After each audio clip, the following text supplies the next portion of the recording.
दातांना लागलेली कीड घालवण्यासाठी करा हा घरगुती उपाय. नमस्कार, आरोग्यदाय आयुर्वेद या यूट्यूब चॅनलमध्ये आपले स्वागत आहे.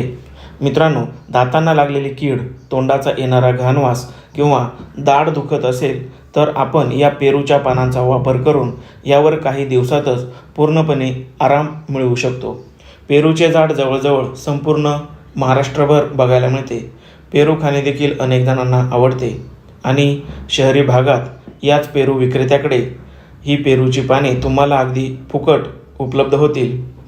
आपण या पानांमधील 3 ते 4 पेरूची पाने खलबत्त्यामध्ये किंवा मिक्सरमध्ये बारीक वाटून घ्यायचे आहेत आणि त्यांचा साधारण 1 चमचा एवढा रस काढायचा आहे.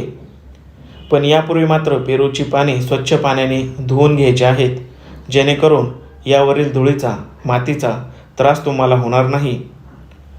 बारीक केलेली ही पेस्ट गाळणीमध्ये टाकून किंवा एखाद्या स्वच्छ कपड्याच्या सहाय्याने यामधील रस वेगळा करायचा आहे. तो रस आपल्याला अशा प्रकारे दिसेल. यानंतरचा दुसरा घटक आपल्याला लागणार आहे आणि तो म्हणजे हळद पावडर. हळद पावडर देखील अँटीबॅक्टेरियल आणि अँटीसेप्टिक असते. तोंडातील बॅक्टेरियांचा नाश करण्याची क्षमता या हळदीमध्ये असते.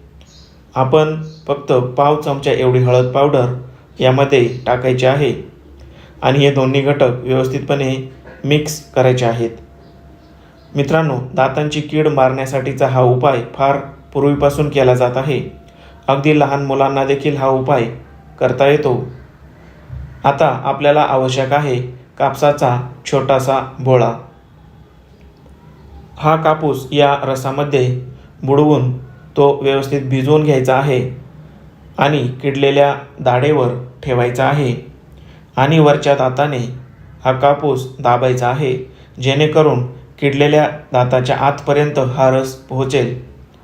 या दरम्यान तयार होणारी लाळ 1 ते 2 मिनिटे तुमच्या सहनशक्तीनुसार तोंडातच साठवून ठेवायची आणि नंतर ती थुंकून टाकायची आहे.